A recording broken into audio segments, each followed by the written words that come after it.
It's Lynn, your adulting coach. Today, we have our mom, the mom that we're going to cover today, has a 17-year-old son who really wants to move out, go to college, but she thinks he isn't ready and really wishes things were better. So her question, her struggle had several parts, and I broke them all down as I thought it was really important that we look at all the thoughts that are creating this discomfort for our mom. Part one is that she believes that her son is not advancing to self-sufficiency and regulating what he wants to do versus what he needs to do. We see this a lot, don't we? In fact, we see it in ourselves. Often it's just so much more fun and reinforcing to stay in our comfort zone. And yet we know that we have to push ourselves to grow.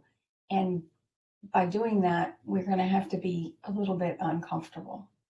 And so what's happening is that the 17-year-old just hasn't developed the skill yet to defer gratification, to embrace the fear of going forward into that discomfort and getting those things done that need to get done. It's actually very common among the group, among autistic young adults. In fact, the way that I like to think about it is if we just take our expectations, our developmental expectations of our kids, and instead of thinking of them from 0 to 18, we go from 0 to 30 and we stretch the timeline out. Because really at 17 years old, our children are just beginning to develop the capability in their brain to be able to notice their thoughts and decide which thoughts are working for them and which aren't. Because they were born with a brain that is on hyper alert. And because of that hyper alert status, they shut down more often because we really don't grow very well when we're in fear. So there's a whole progressive step changes that don't happen at the same pace as they do with somebody with a non-autistic brain who isn't always in fear. And so that delay just creates a cascading effect. And that's what causes the delay. That's why autism is a developmental disability. It's a developmental delay. So we just need to change our expectations and stretch them out over a longer period of time. I mean, their brain can grow and learn as long as they're willing to embrace the discomfort. We have to teach them how to do that. So part two of her concern is that he really does want to move out, but he doesn't have the necessary skills to live independently. And that also makes perfect sense. I mean, his brain is saying, don't stay where you are. Someplace else might be better. Let's move on. Let's escape. And that makes perfect sense for his brain to be saying that. It also makes perfect sense for you to be saying, wait a minute, I don't see what I need to see before I'm willing to send you off to a college campus, spend money and time and energy putting you into that environment, knowing that you just don't have the skills yet to make that happen. So it makes sense to me that the son wants to move out, and it also makes perfect sense to me that the mom is saying, wait a minute, I don't see what I want right here. And that's why sometimes it really is better to have them understand that you are the one that is setting the boundaries, and that there's a series of steps that they're going to have to go through in order to prove that to you that they are a good investment of your funds and energy and time.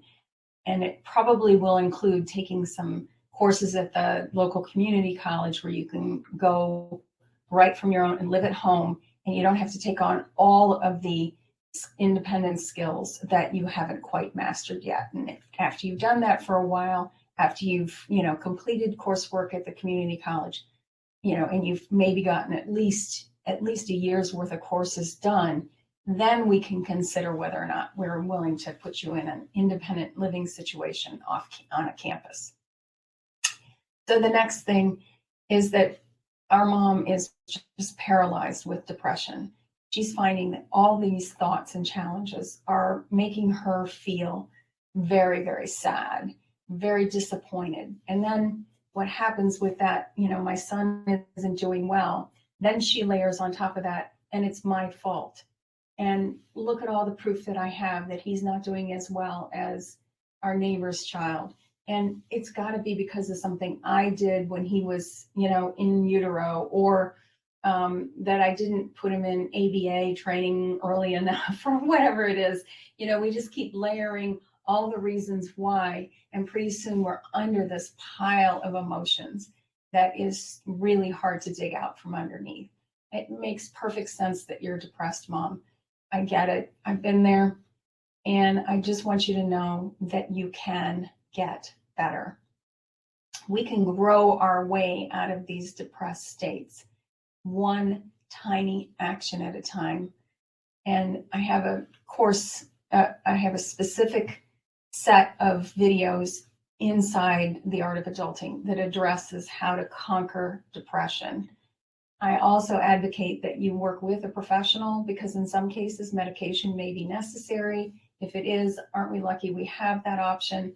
And just look at it as a short-term, need.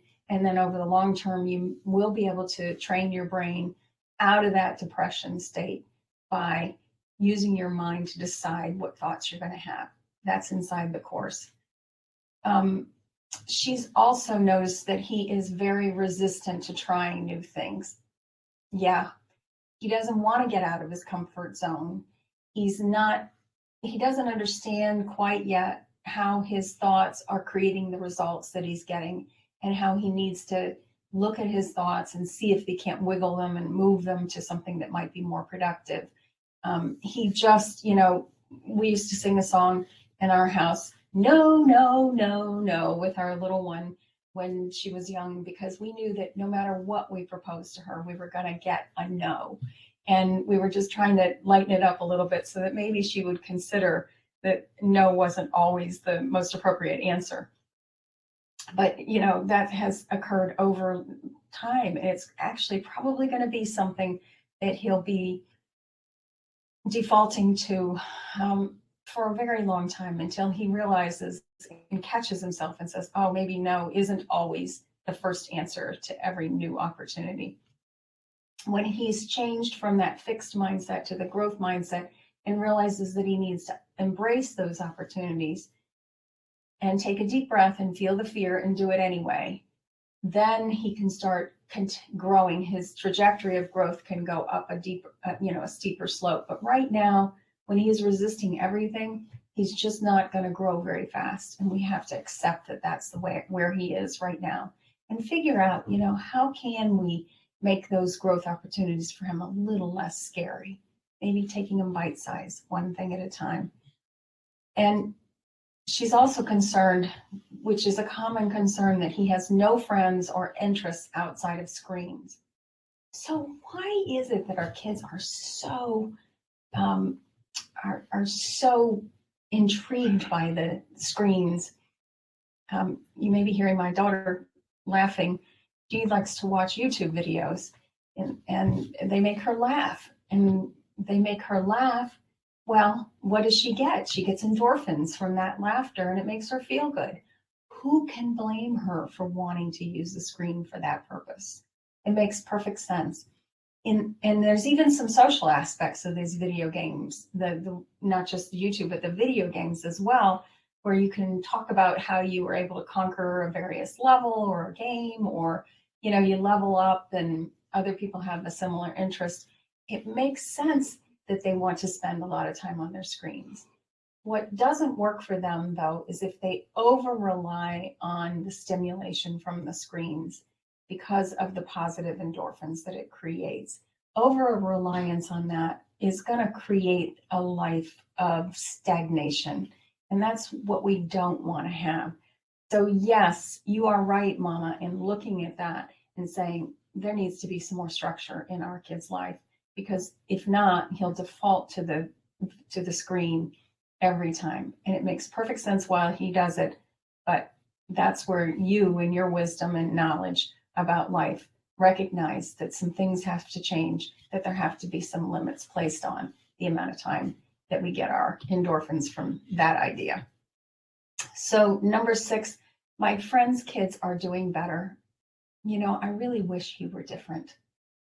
I feel bad, but it's really true. Yeah, I know. That's where we get caught up in that compare and despair trap.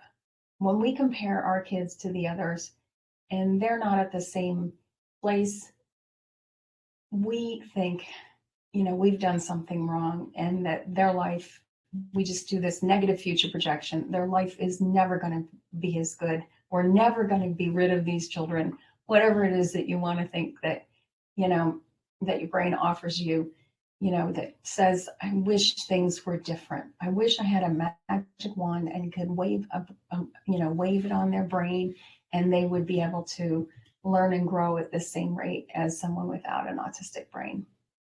You know, I get it. I get it, but I got to tell you, that thinking is just not helpful. I know. So that's where we get to acceptance. I mean, that's so many of the wise sages of the ages have told us that that is the first step in any way, any path toward change, is to accept where we are. Not so easy to do.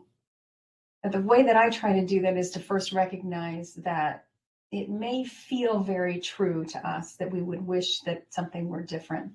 It may feel very true, but it's a thought. It's not a fact. Not everyone would agree. You know, look at all the comments that we get on our Facebook posts when we are in despair and wish that things were different. Lots of people are out there disagreeing with us, saying, you know, our kids are wonderful and let's just move on from there. So we know that the most useful thought for us is, okay, this is what's happening. How can we figure this out? I love Marie Forleo's everything is figure outable. What is the very next small step that we can take where we can incrementally just make every day a tiny bit better? Because we know that over time, that the compound effect will make a big difference in our lives. That just that incrementality, that inchworm thinking, if we can figure out one part, one domain, let's look at one domain at a time, break life into 10 parts and look at each domain and have them decide what they want to get and how they're going to improve. That's how we can get them to create a life that they love, that works for the whole family. Please join me in the Art of Adulting, where I teach you exactly how to create this process, put it in place, give it to your child. They'll have it for the rest of their life. These skills and the process that I teach all boils down to a spreadsheet that's free from Google Sheets.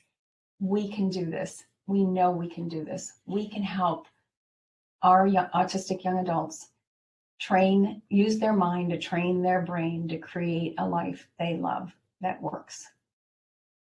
Bye for now.